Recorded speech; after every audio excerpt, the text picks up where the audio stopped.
परमात्मा से उपदेश भी प्राप्त कर चुकी थी। दास आपको बार बार यही समझाने की चेष्टा कर रहा है कि जिस समय परमेश्वर स्वयं आए थे उस समय अशिक्षित जनता थी, अशिक्षित श्रद्धालु थे और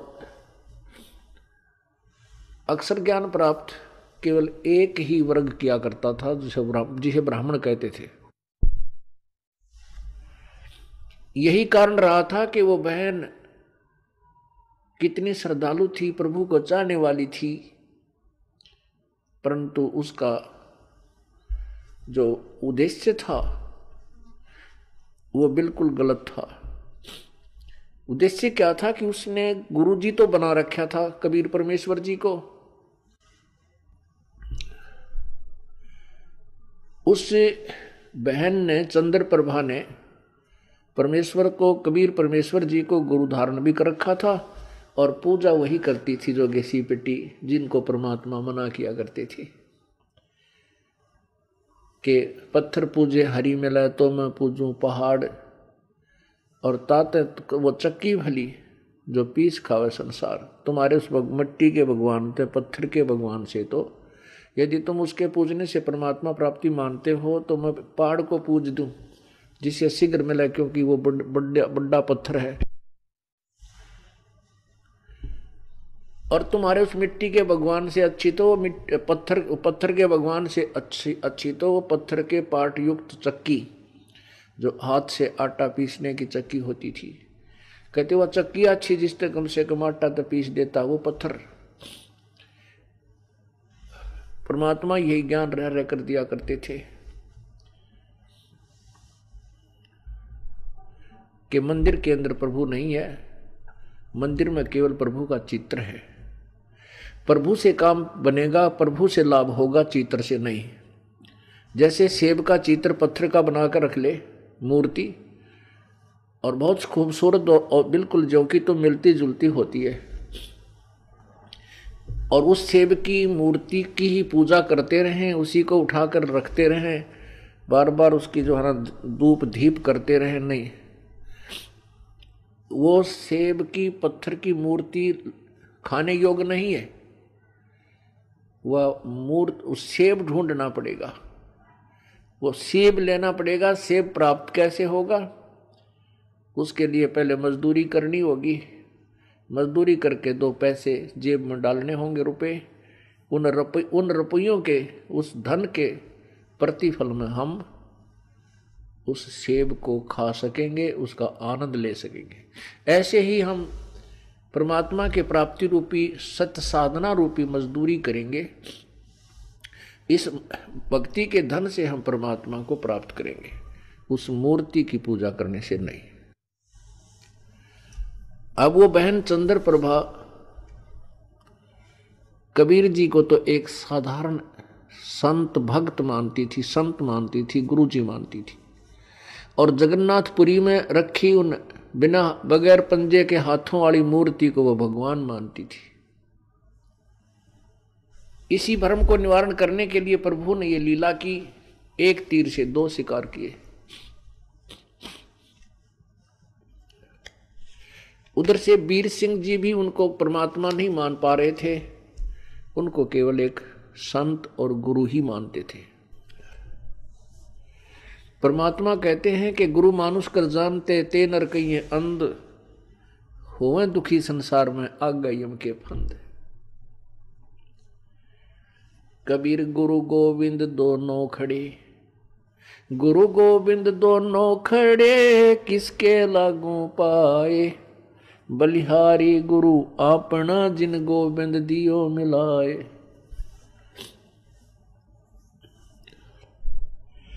कबीर हरि के रूठता गुरु की शरण में जावे, कहें कबीर गुरु रूठ गए तो हरि ना होत सहाय। पुण्यात्मा, हमने गुरु जी को परमात्मा मानना पड़ेगा। उस समय तो परमात्मा स्वयं आए थे, लेकिन वो भूमिका गुरु की ही कर रहे थे, एक संत की कर रहे थे। और उस समय परमात्मा स्वयं आए हुए थे तो भी ज्ञानहीन व्यक्ति, श्रद्धालु, अनुयायी, तो भी उनको एक सिंपल मैन मानते थे, एक भक्त गुरु संत ही मानते थे।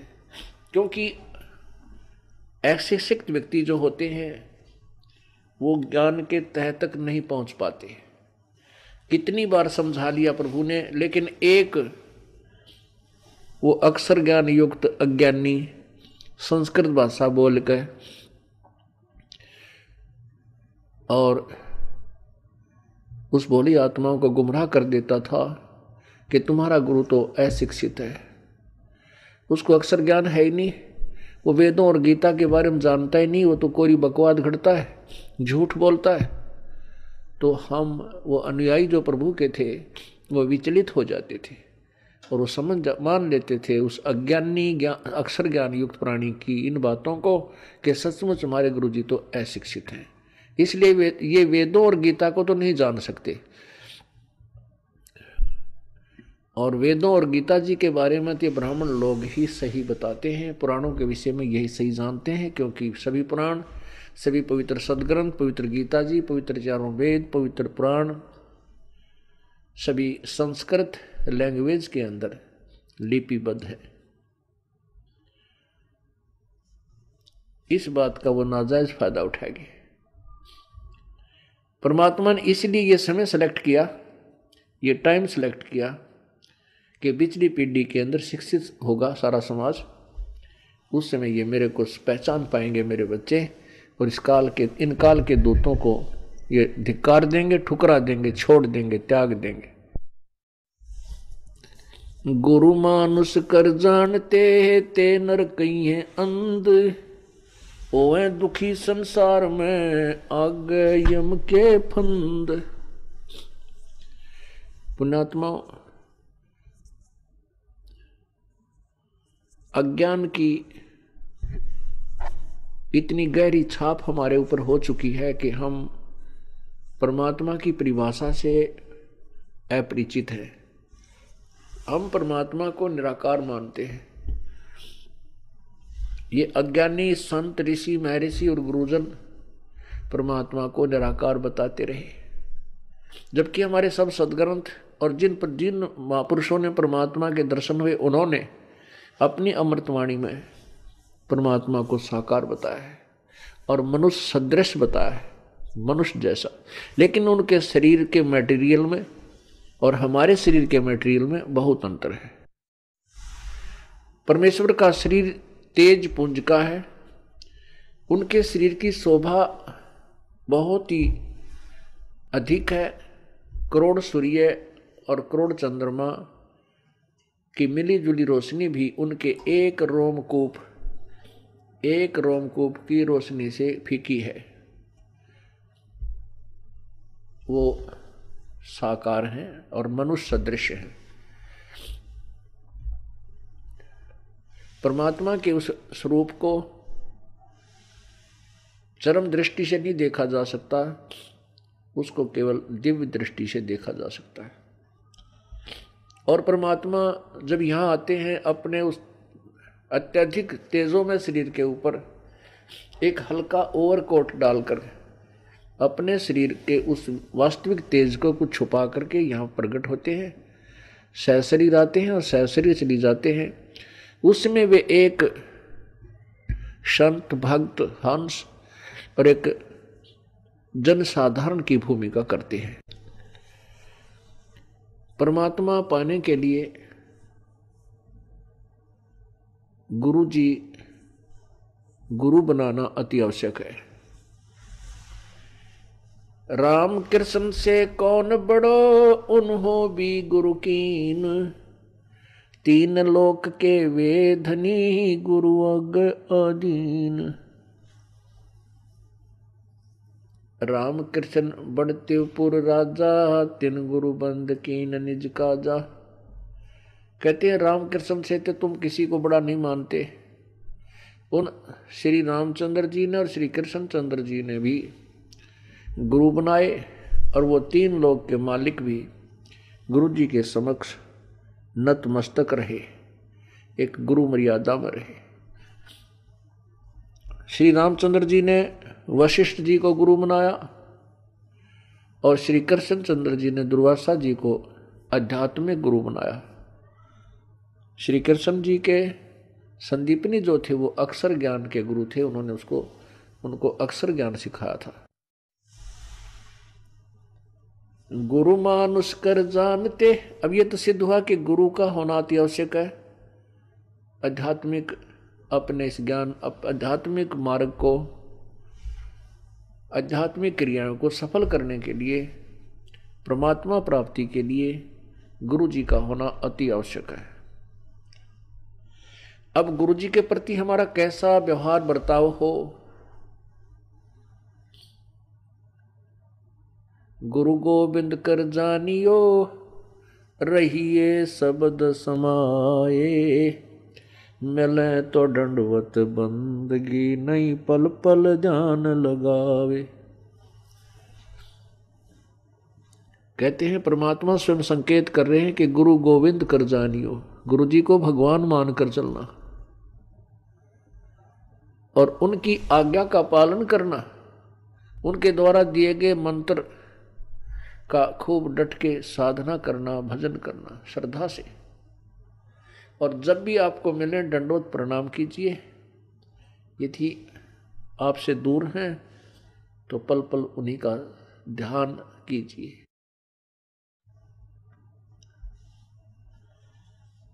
परमात्मा को पाने के लिए हमने वो प्रत्येक प्रयत्न करना पड़ेगा जो प्रभु पाने में सहयोगी है।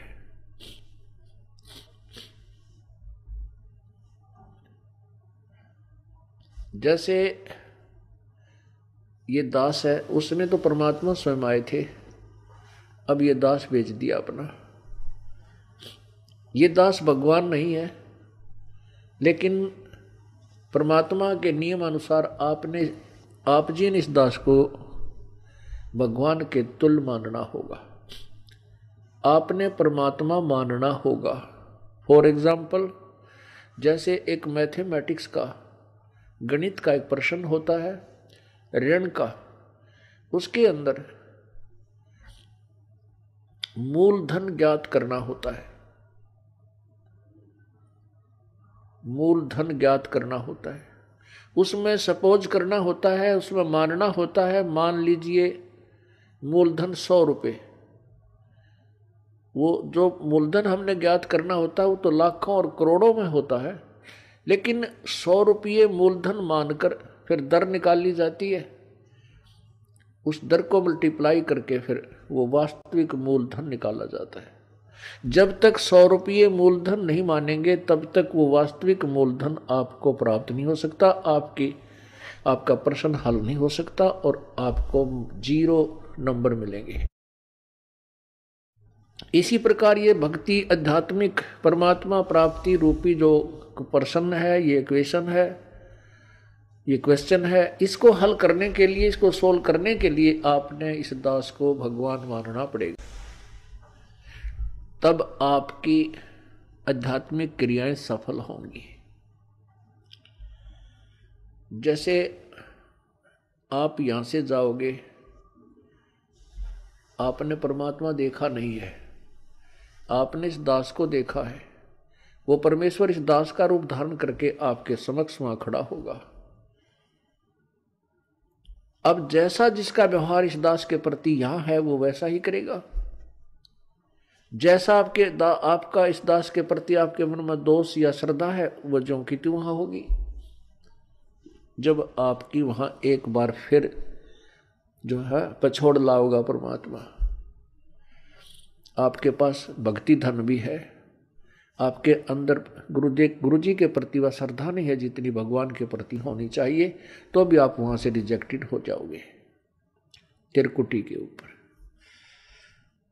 पुण्यात्मा, ये आपको रिहर्सल कराई जा रही है आपसे, और आपने इस रिहर्सल में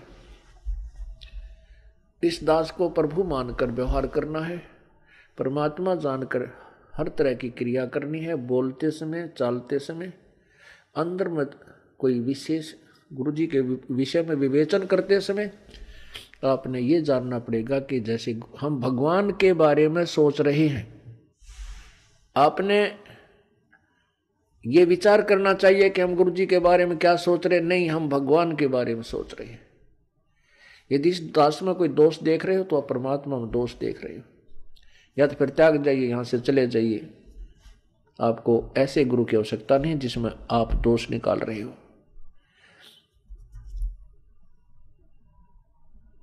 हम इसी प्रकार परमात्मा को प्राप्त कर सकते हैं। गुरु मानुष कर जानते ते नर कहिए अंधे, ओवे दुखी संसार में आगे काल के फंद। गुरु जी के प्रति आपकी कैसी श्रद्धा हो।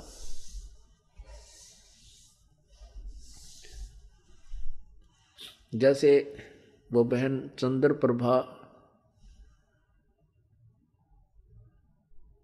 परमात्मा गुरु जी को भी गुरु भी धारण कर रखा था, और जगन्नाथ जो पुरी वाला भगवान है, जो मिट्टी का माधो, उसको भगवान मान रही, और वो वास्तविक परमात्मा उनके पास रहे, उनसे बात करे, उनको ज्ञान समझा, उसको सुख दे, वो भगवान नहीं। फिर भी श्रद्धा वही थी उस नालायक की। तब परमात्मा ने उसके उस भ्रम को निवारण करने के लिए एक तीर में दो शिकार किए थे। उधर से वीर सिंह बघेल, काशी नरेश भी उनको केवल एक सिंपल मैन और एक संत मान रहे थे। जब वही धोती जो वो बहन चंद्र प्रभा वहां लेकर गई थी जगन्नाथ के मंदिर में, और जगन्नाथ के मंदिर में चढ़ा दी थी श्रद्धा से, और वहां से उठकर वह बाहर परिसर में आकर गिरी थी, आंगन में गिरी, और आकाशवाणी हुई थी कि जगन्नाथ तो बनारस में बैठा है, वो कबीर नाम जुलाहा कबीर रूप में वहां विराजमान है, और तू नालायक यहां आ गई। ये धोती उसने आपसे मंगाई थी, आपने वहां चढ़ानी थी। तब चंद्र प्रभा की आंखें खुली, को ये तो भगवान थे। जब चंद्र प्रभा और सैनिकों ने आकर के दृढ़ विश्वास दिलाया तो वीर सिंह बघेल के मन में भी यह बात सेट होगी, कोई ये तो परमात्मा है। जब उनके हृदय में ये बात समाई कि तो प्रभु हैं, तब उनको पुनरुपदेश दिया प्रभु ने। वीर सिंह से कहा कि नाम ले दोबारा, कित का सार नाम के चक्कर में पड़ रहा है। पहले अपने हृदय ने साफ कर और फिर डट कर भजन करो, ताकि तुम परमात्मा पाने योग्य हो सको। आप सुन रहे थे जगत गुरु तत्वदर्शी संत रामपाल जी महाराज जी के मंगल प्रवचन। अधिक जानकारी के लिए विजिट कीजिए हमारी वेबसाइट www.jagatgururampalji.org। संत रामपाल जी महाराज जी के शुभ आशीर्वाद से पूरे विश्व भर में 500 से भी ज्यादा नाम दीक्षा केंद्र हैं, जिन पर संत रामपाल जी महाराज जी द्वारा ऑनलाइन निशुल्क नाम दीक्षा दी जा रही है। अपने नजदीकी नाम दीक्षा केंद्र का पता करने के लिए संपर्क करें 8222880541।